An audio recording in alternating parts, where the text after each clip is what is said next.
kui üldjuhul nähakse kohtuniku rolli eelkõige õigusemõistjana ja karistajana, siis tsiviilasju lahendava kohtunikuna näen ma seda, et kohtuniku töös on väga oluline ka see, et kohtunik lepitaks osapooli ja aitaks kohtu poole pöördunud tülli läinud inimestel jõuda lahenduseni, mis neile endale sobiks.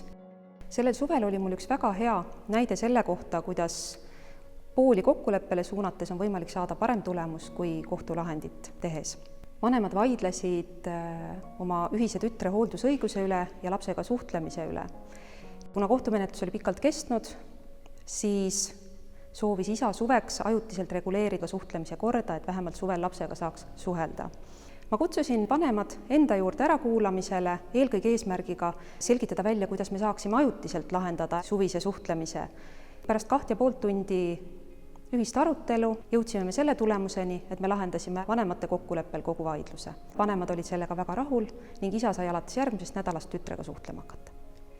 Kahtlemata iga kohtunik tunneb eduelamust, kui ta on õigust mõistnud, lahendanud väga keerulised õiguslikud küsimused, suurt vaeva näinud, aga tõtt öelda, siirast heameelt kohtunikuna tunnen ma ikkagi siis, kui ma olen inimestega rääkinud, kuulanud ära nende arusaama asjadest, nemad on saavutanud kokkuleppe ja ma tean, et kui ma nüüd selle kompromissi määruse alla kirjutan, on nende jaoks see vaidlus lõppenud.